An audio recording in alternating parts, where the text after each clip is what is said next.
본문의 말씀은 창세기 39장의 말씀인데, 이 말씀은 이 요셉이 보디발의 아내에게 유혹을 받는 장면을 다루고 있는 말씀입니다.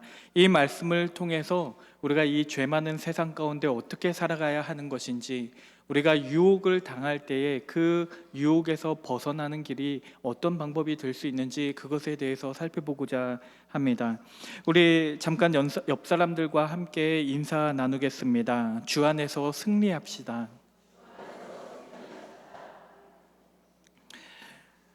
여러분들은 그 식충식물이라는 거에 대해 잘 아십니까? 이 식물인데도 불구하고 육식을 하는, 그 곤충을 잡아먹는 그런 식물이 있다는 거 여러분들 다 본 적도 있으실 거고, 들어본 적이 다 한 번쯤은 있으실 겁니다. 이 벌레를 잡는 벌레잡이 식물에는 여러 가지 다양한 형태가 있어요. 어떤 끈끈이가 달려서 그곳을 지나가는 벌레는 이 식물에 붙어서 이렇게 떨어지지 못하게 하는 그런 식물도 있고, 어떤 형태는 주머니 형태로 되어 있고 그 입구가 미끄러워서 이 벌레가 지나가다가 거기에서 미끄러져서 한번 빠지게 되면 다시는 올라올 수 없게 되는 그런 형태도 있습니다. 그리고 가장 우리가 흔하게 널리 알려져 있는 형태는 이 잎사귀가 이렇게 두 개로 나누어져 있다가 이 안에 이제 파리나 어떤 곤충들이 오게 되면 잎사귀가 닫혀서 다시는 빠져나가지 못하고 그 안에서 흡수되게 되는 그런 형태의 식물들을 여러분들 한 번쯤 본 적이 있으실 겁니다. 이러한 식물들의 공통점이 있다면, 형태는 다양하지만 공통점은 하나의 공통점이 있는데, 이 자리에서 움직이지 않고 사냥을 하는 것이 아니라, 내가 가서 먹잇감을 쫓아가는 것이 아니라 먹잇감을 유혹하고 그들이 오기까지 기다렸다가 어떤 덫을 놓아서 잡아먹는 그런 형태라고 말할 수 있을 겁니다. 그렇기 때문에 이 식물들은 이 자기가 움직일 수 없고 가까이 와야지만 그것을 움직여서 잡을 수 있는 형태이기 때문에, 그렇기 때문에 이 유혹할 수 있는 많은 것들을 뿌려냅니다. 예를 들면 달콤한 향기 같은 거를 내서 벌레들이 거기에 대해서 관심을 가지도록, 그곳에 가까이 올 수 있도록 그렇게 유인을 하는 것입니다. 우리가 그 모습을 보고 있으면, 벌레가 그 식충식물에게, 그 벌레잡이 식물에게 어떻게 하면 안 잡힐 수 있을까를 우리가 한번 생각을 해본다면, 어떻게 하면 그 벌레가 잡히지 않을 수 있을까요? 가장 좋은 방법은 체급을 키우는 겁니다. 장수풍뎅이 정도의 큰 곤충이 되면은 잡히지를 않아요. 거기서 그대로 빠져나올 수 있는 힘이 있습니다. 그리고 다른 방법도 있을 거예요. 이 잎사귀가 닫히는 이런 식물 같은 경우에는 이 안에 센서가 있기 때문에 그 센서가 되는 것을 건드리지만 않으면 괜찮기 때문에, 그것을 건드리지 않기 위해 조심조심 다니는 것도 한 가지 방법이 될 수 있을 겁니다. 그런데 가장 좋은 방법은요, 처음부터 그렇게 생긴 식물 가까이 가지를 않는 겁니다. 처음부터 괜히 거기에 가가지고 조금이라도 좀 있다가 머물다가 그곳에 유혹에 빠져서 거기에 머물러 있는 것이 아니라, 무엇이 위험해질지 모르니 그 자리를 떠나서 그 가까이 하지 않는 것이 벌레 입장에서는 가장 현명한 길이라고 우리가 말할 수 있을 겁니다.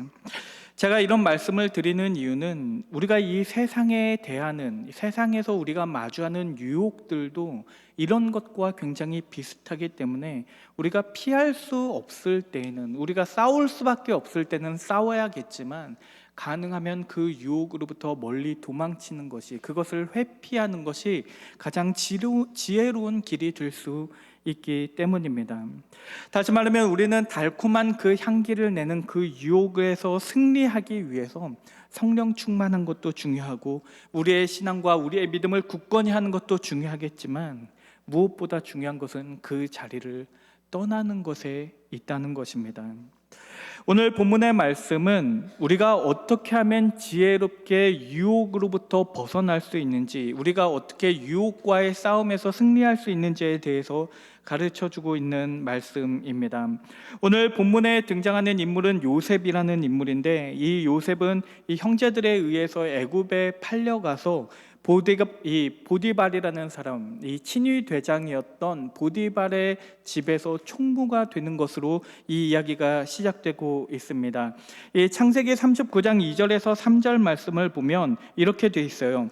여호와께서 요셉과 함께 하심으로 그가 형통한 자가 되어 그의 주인 애굽 사람의 집에 있으니 그의 주인이 여호와께서 그와 함께 하심을 보며 또 여호와께서 그의 범사에 형통하게 하심을 보았더라.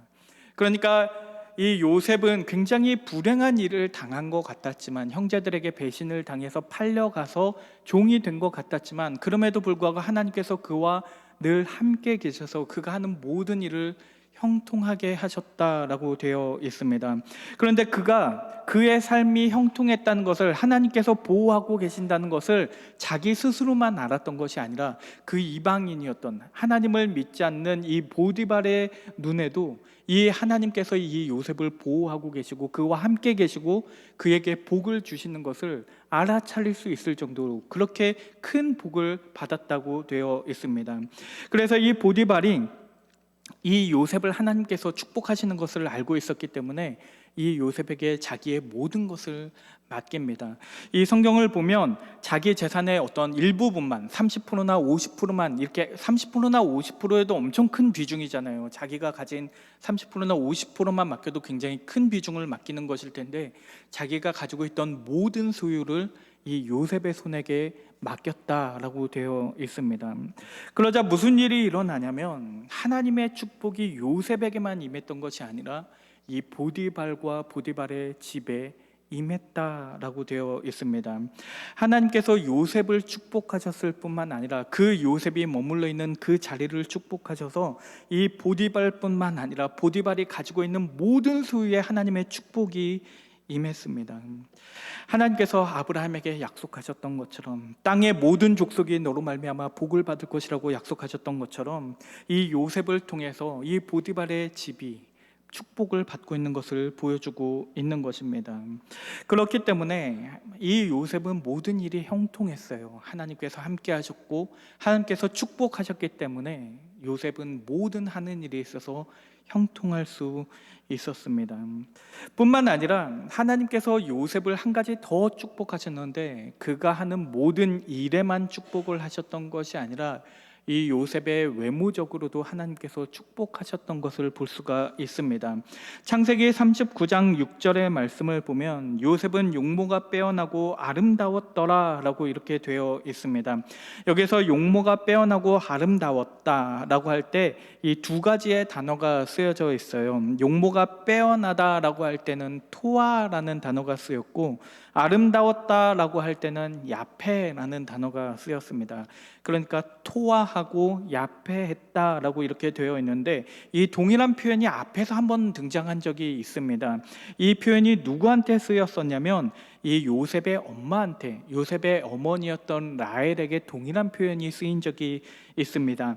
창세기 29장 17절의 말씀을 보면 라헬은 곱고 아리따우니라고 되어 있는데, 여기에서 이 말이 토아하고 야페하였더니 라고 이렇게 되어 있습니다. 그러니까 이 말씀을 통해서 우리가 이제 추측이 가능한 거예요. 이 요셉이 엄마를 닮았구나, 너무나 아름다웠던 이 라헬을 닮았기 때문에 이 요셉도 외적으로 굉장히 아름답고 뛰어났구나라는 것을 알 수가 있습니다. 구약 성경에서 이렇게 이중적인 표현을 사용해서 곱고 아름다웠다라는 이 이중적인 표현을 해서 외모적인 극찬을 하고 있는 것은 이 요셉하고 라헬 그리고 에스더 정도밖에 없는 것을 보면 이 요셉의 외모가 얼마나 출중했는지를 우리가 추측할 수 있습니다. 그렇게 하나님의 너무나 큰 축복을 많이 받았던 그 요셉의 인생 가운데 갑자기 위기가 찾아오게 됩니다. 아무리 하나님께서 이 요셉을 축복하셨고 그와 함께 하셨고 그를 형통하게 하셨을지라도, 그렇다고 하더라도 우리에게는 누구에게나 그 죄의 유혹이라는 것이 닥칠 수 있기 때문입니다. 그리고 그 유혹이 무엇이었냐면, 자기 주인이었던 보디발, 자기가 충성을 다하고 있던 그 주인이었던 보디발의 아내가 자기하고 성관계를 갖자라고 그렇게 요청을 하는 것이었습니다. 이 모습을 보면, 보디발의 아내가 요셉을 유혹하는 모습을 보면 우리가 앞에서 말했던 그 벌레잡이 식물의 모습을 볼 수가 있습니다. 잠언 5장 3절의 말씀을 보면 대저 음녀의 입술은 꿀을 떨어뜨리며 그의 입은 기름보다 미끄러우나라고 이렇게 돼 있어요. 그러니까 그 입술에 꿀을 떨어뜨려 놓고 그 입구를 미끄럽게 만들어 놓은 다음에 오면 삼키기 위해서 기다리고 있는 모습과도 같은 것을 우리가 볼 수가 있습니다. 그런데 다행히도, 정말로 다행히도 요셉이 그 요구를 단호하게 거절합니다. 창세기 39장 8절에서 9절의 말씀을 보면 요셉이 거절하며 자기 주인의 아내에게 이르되 내 주인이 집안의 모든 소유를 간섭하지 아니하고 다 내 손에 위탁하였으니 이 집에서 나보다 큰 이가 없으며 주인이 아무것도 내게 금하지 아니하였어도 금한 것은 당신뿐이니 당신은 그의 아내임이라. 그런즉 내가 어찌 이 큰 악을 행하여 하나님께 죄를 지으리까라고 그렇게 말을 합니다. 우리가 이 말씀을 보면 요셉이 이 보디발의 아내가 하는 그 유혹을 거절할 수 있었던 두 가지 이유를 발견할 수가 있습니다. 첫 번째는 인간적으로도 그럴 수 없다는 거예요. 인간적으로 보았을 때에도 내가 신앙을 떠나서 내가 인간적으로도 나를 믿어준 그 보디발을 어떻게 내가 배신할 수 있냐, 나를 믿고 나에게 모든 것을 허락하지만 당신 하나만 금지했는데 내가 어떻게 그것을 어길 수 있겠냐라고 이렇게 합니다. 그런데 여기에서만 끝나지 않아요. 이 요셉은 이 자기의 신앙을 이 믿지 않는 사람과 동일시하는 것이 아니라 여기에서 더 나아가서 믿는 사람의 윤리가 무엇인지에 대해서 말해주는데 이 내가 하는 행동은 보디발에게만 죄를 저지르는 것이 아니라 곧 하나님에게도 죄를 저지르는 것입니다 라고 그렇게 말을 합니다. 레위기 6장에서도 보면은 우리가 이웃에게 잘못하는 것은 이웃에게만 죄를 저지르는 것이 아니라 그것이 곧 하나님에게 죄를 저지르는 것이라고 분명하게 말씀하고 있기 때문에 이 요셉은 내가 그 보디발에게 죄를 저지르는 것이 곧 하나님에게 죄를 저지르는 것입니다 라고 그렇게 말하고 있습니다. 그러니까 이 요셉에게 있어서 자기가 선하게 살아가야 하고 의롭게 살아야 하는 그 가장 기준이 되는 것은 사람이 아니라 하나님이었다는 것을 알 수가 있습니다. 만약에 그 기준이 내가 선을 행하면서 살아가야 한다, 내가 의롭게 살려고 노력해야 하는 그 기준이 사람이 된다면 사람에게만 걸리지 않으면 돼요. 사람들에게 들키지만 않으면 내가 몰래, 아무에게만 들키지 않으면 내가 몰래 죄를 저질러도 크게 문제가 될 것이 없습니다. 그러나 이 요셉에게 기준은 하나님이셨기 때문에 우리의 모든 행위를 감찰하시고 나의 모든 행위를 알고 계시는 그 하나님이시기 때문에 사람들이 보지 않더라도, 아무도 모른다고 할지라도 이 요셉은 하나님 앞에서 범죄할 수 없었던 것입니다. 그러니까 요셉이 이 유혹을 이길 수 있었던 가장 큰 힘이 되었던 것은 코람데오의 신앙이었던 것을 알 수가 있습니다. 내가 하나님 앞에 서 있기 때문에 내가 그 유혹에 넘어갈 수 없습니다. 나는 하나님 앞에서 정직하게 살아갈 수밖에 없습니다 라는 것이 가장 큰 동기였다는 것입니다. 그런데 요셉이 이 유혹으로부터 승리할 수 있었던 이유는 단순히 코람데오의 신앙만 가지고 있었기 때문만이 아니라 실전적으로 나아가서는 그 자리를 벗어났기 때문에 그 보디발의 아내로부터 멀리 떨어져 있었기 때문이기도 합니다. 좀 더 구체적으로 말을 하자면 요셉은 코람데오의 신앙을 가지고 있었고 그 신앙에 따라서 이 여인과 함께 있지 않고 그 유혹의 자리로부터 멀어졌다는 것입니다. 그것을 너무나 잘 보여주고 있는 말씀이 오늘 우리가 읽었던 본문의 말씀입니다. 창세기 39장 10절과 12절 두 절이 모두 다 이것을 잘 보여주고 있는데요. 우리 한번 같이 읽어보도록 하겠습니다. 시작. 여인이 날마다 요셉에게 청하였으나 요셉이 듣지 아니하여 동침하지 아니할 뿐더러 함께 있지도 아니하니라. 12절. 그 여인이 그의 옷을 잡고 이르되 나와 동침하자. 그러나 요셉이 자기의 옷을 그 여인의 손에 버려두고 밖으로 나가매. 아멘. 그러니까 요셉이 어떻게 했는지를 우리가 관찰을 해보면요, 이 요셉은 그 여인이 하는 말을 듣지도 않았대요. 자기한테 하는 말을 듣지도 않았을 뿐만 아니라 그 여인과 동침하지도 않았고 나아가서 그 여인과 함께 있지도 아니했다. 그 여인과 함께 있지도 않았다라고 되어 있습니다. 그러니까 나는 내 신앙의 양심에 따라서 거리낄 게 하나도 없어요. 나는 저 여인에게 아무런 관심이 없습니다. 나는 저 여인과 동침할 것이 아니니까, 난 하나님 앞에서 부끄러울 것이 없으니까 나는 저 여인과 함께 있는 것을 피할 이유가 하나도 없습니다. 그냥 있어도 나는 떳떳해요. 내 신앙 양심에 거리낄 게 없는데 내가 왜 피해야 합니까? 라고 그렇게 말한 것이 아니라 그 자리를 피했다. 그녀와 함께 있지도 않았다라고 되어 있는 것입니다. 그리고 나아가서 그 보디발의 아내가 더 적극적으로 이 요셉을 유혹하죠. 그 옷을 붙잡으면서, 이 붙잡다는 건 굉장히 역동적인 표현인데 아주 폭력적으로 잡으면서 그 요셉을 유혹하려고 하니까 그 자기의 옷을 벗어서로 그 여인의 손에 넘겨주면서까지 그 자리를 피했다, 도망쳤다라고 되어 있습니다. 왜냐하면 유혹을 이기는 가장 좋은 방법은 유혹에 맞서 싸우는 것도 있겠지만 그 자리를 피하는 것도 그 유혹과 싸우는 것의 일종이기 때문입니다. 그래서 시편 1편 1절의 말씀을 보면 이렇게 돼 있어요. 복 있는 사람은 악인들의 꾀를 따르지 아니하며 그들의 유혹에 넘어가지 아니하며 죄인들의 길에 서지 아니하며 오만한 자들의 자리에 앉지 아니하고라고 되어 있습니다. 그러니까 복 있는 사람들은, 요셉과 같이 하나님의 축복을 받은 사람들은 악인의 유혹에 넘어가지 않을 뿐만 아니라 그 길에 서 있지도 아니하고 그 자리에 앉아 있지도 않는다라고 되어 있습니다. 그 길에 내가 서 있으면서 나는 유혹에 넘어가지 않아요. 나는 떳떳합니다 라고 그렇게 말하고 있는 것이 아니라 처음부터 그 길에 가지도 않는다, 서 있지도 않는다 라고 되어 있습니다. 그러니까 우리가 우리를 유혹하는 이 세상의 많은 유혹들로부터, 그 죄로부터 나를 지키기 위해서는 처음부터 죄를 저지를 수가 없는 환경을 만들어 놓는 것이 굉장히 중요합니다. 예를 들면 내가 결혼을 했는데 다른 이성과 단 둘이 있을 수밖에 없는 그런 상황이 있다면 처음부터 그 상황 자체를 만들지 않는 것이 중요하다는 겁니다. 내가 그 이성한테 관심이 없을 수도 있어요. 나는 정말 떳떳하게 그 여인에게 아무런 사심이 없을 수도 있습니다.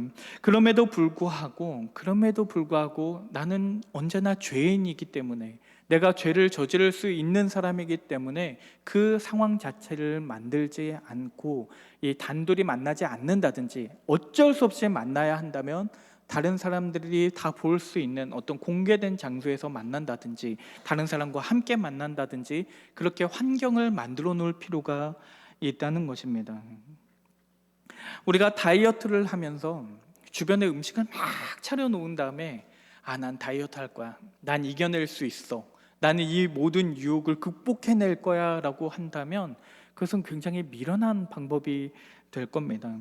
우리가 다이어트를 하려면 가능하면 음식을 내 주변에 두지 않고 먹고 싶어도 쉽게 먹을 수 없는 그런 환경을 만들어 놔야 그나마도 다이어트에 조금이라도 성공할 수 있는 가능성이 생기는 것이지, 음식을 다 차려놓고 다 먹고 싶게 만들어 놓고 그것을 참으려고 하면 우리는 잘 참을 수가 없습니다.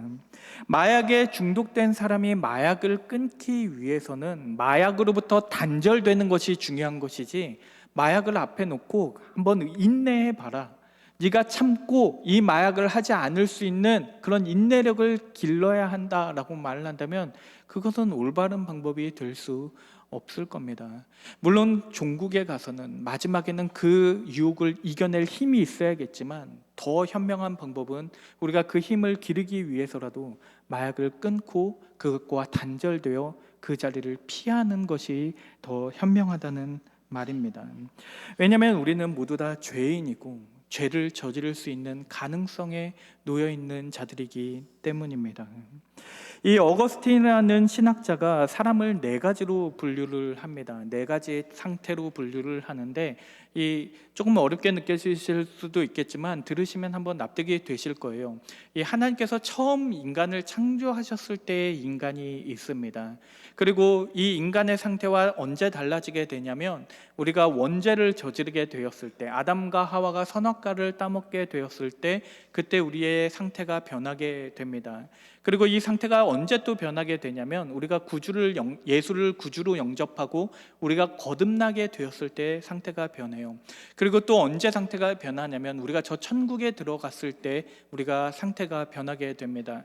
그런데 이 각각의 상태는요, 죄에 대해서 반응하는 것이 달라요.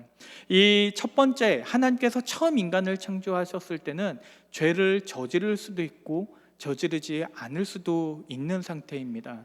하나님께서는 인간들에게 자유의지를 주셨기 때문에 우리는 선택을 할 수도 있었고 하지 않을 수도 있었어요. 그런데 우리가 다 알다시피 아담은 이 선악과를 먹는 선택을 하였고 그 결과 인간이 타락하게 되었고 우리는 타락한 본성을 가지게 되었습니다.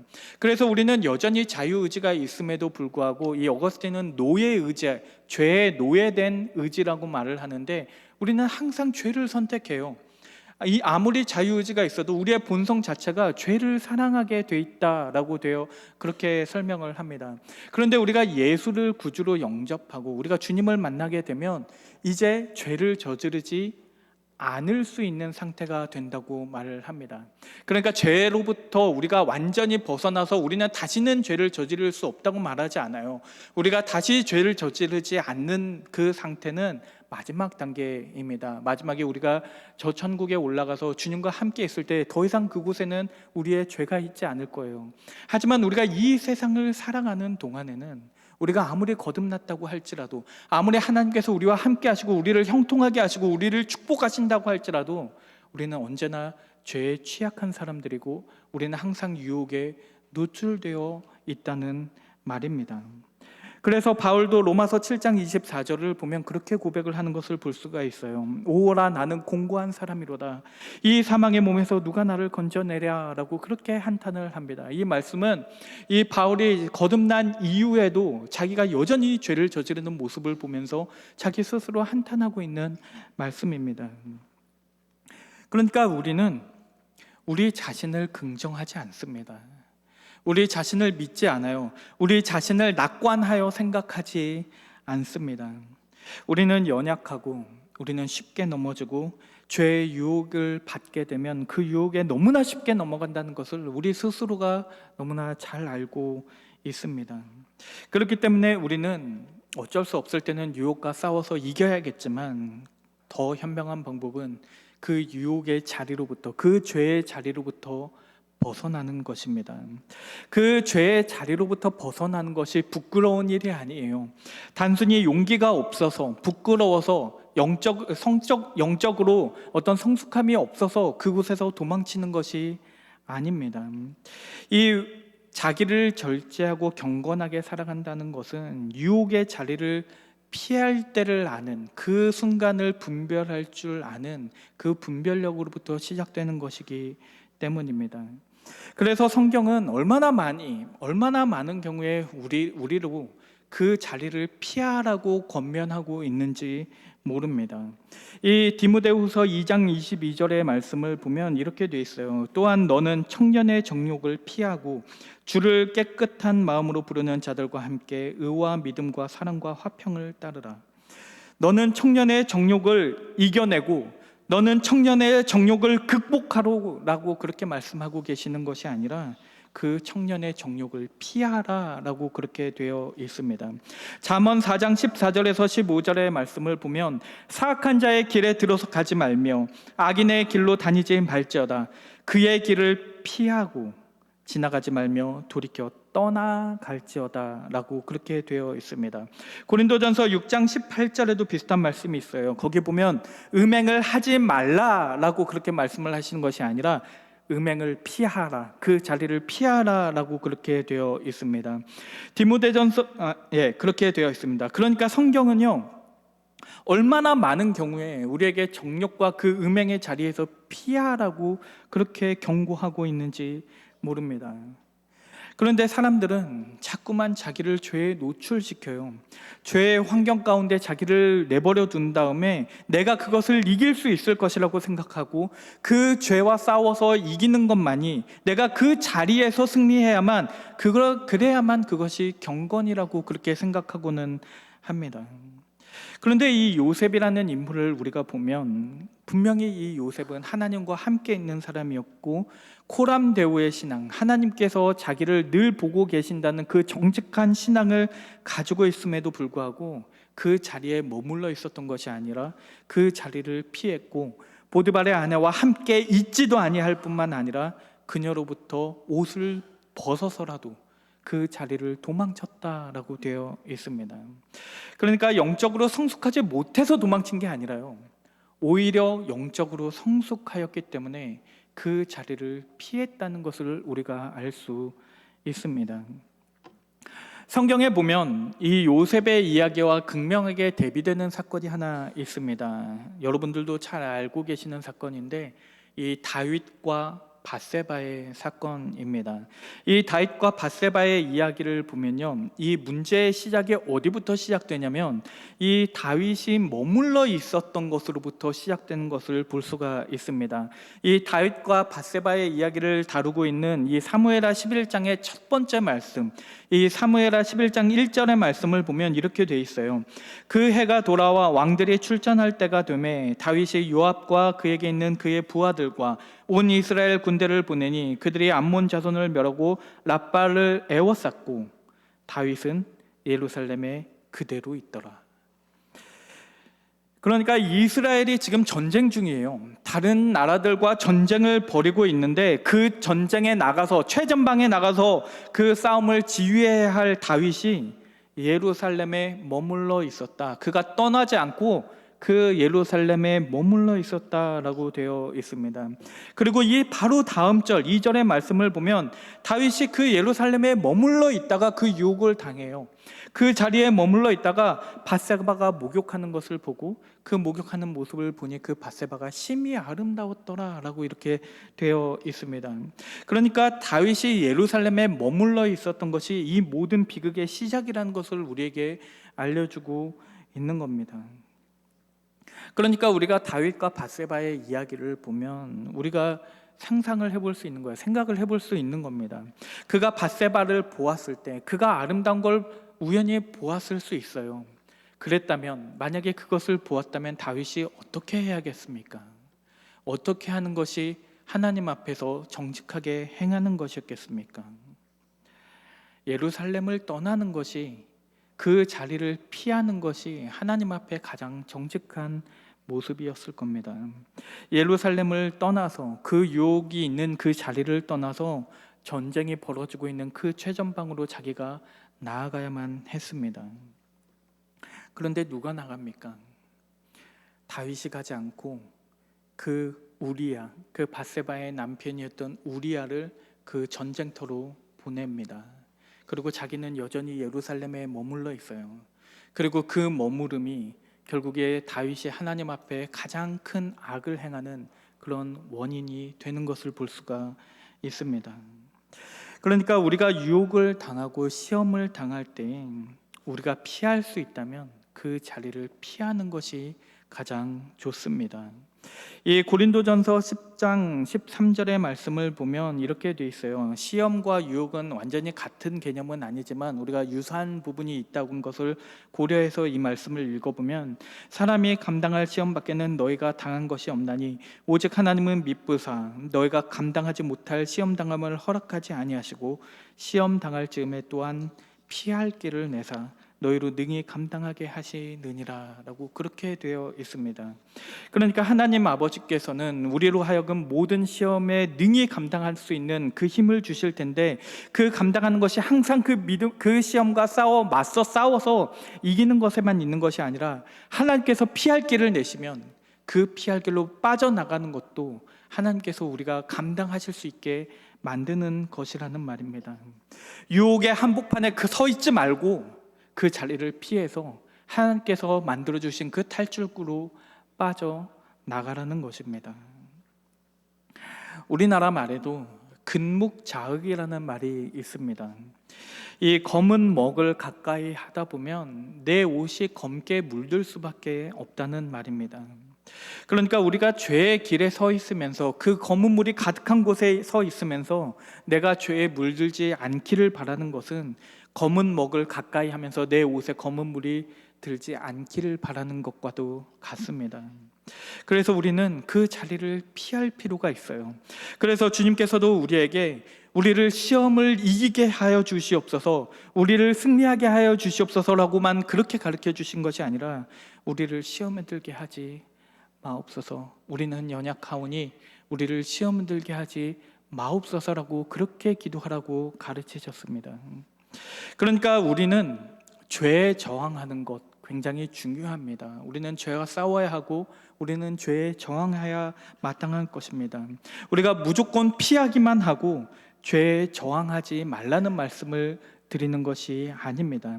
성경을 읽어보면 분명히 거짓 교훈과 마귀의 책략에 대해서 우리는 대적해야 한다라고 그렇게 가르치고 있습니다. 그리고 우리가 우리의 환경만 통제한다고 해서 모든 것이 다 해결되는 것도 아닙니다. 우리의 환경이 아무리 괜찮다고 할지라도 우리는 죄의 유혹에 빠질 수 있기 때문에 우리는 반드시 성령의 도우심이 필요하고 하나님의 은혜에 의지하는 것이 필요합니다. 그러나 때로는 우리가 유혹의 자리로부터 피하는 것이 저항하는 것만큼 중요할 수 있다는 것을 말씀드리는 것입니다. 그렇기 때문에 우리에게는 분별하는 능력이 필요합니다. 내가 언제 싸워야 하는지, 언제 내가 이 자리를 피하는 것이 더 현명한 것인지 우리는 분별할 수 있어야 합니다. 그리고 그것을 잘 분별하여서 내 자신을 너무 과신하기보다는 내가 유혹으로부터 취약하다는 것을 인정하고, 하나님 나는 죄인입니다, 이것을 내가 인정하고 내가 그 상황 자체를 만들지 않으려고 하는 것이 중요합니다. 오늘 요셉이 그 보디발의 아내로부터 벗어났던 것처럼, 그녀와 함께 있지도 아니하였던 것처럼 우리가 하나님 앞에서 정직하게 유혹의 상황으로부터 회피할 수 있는, 피할 수 있는 그런 지혜를 가지게 되시는 새하늘교회 성도님들 되시기를 주의 이름으로 축원합니다. 우리 기도하겠습니다. 전능하신 하나님 아버지, 우리가 주님 앞에서 정직하게 살아가기를 원합니다. 우리를 시험에 들게 하지 마옵시고 그 모든 유혹으로부터 피할 수 있도록 도와주시옵소서. 우리가 이미 죄의 자리에 있다면, 그곳에 머물러 있다면 우리를 긍휼히 여기시고 악으로부터 우리를 구하여 주시옵소서. 예수님의 이름으로 기도드립니다. 아멘.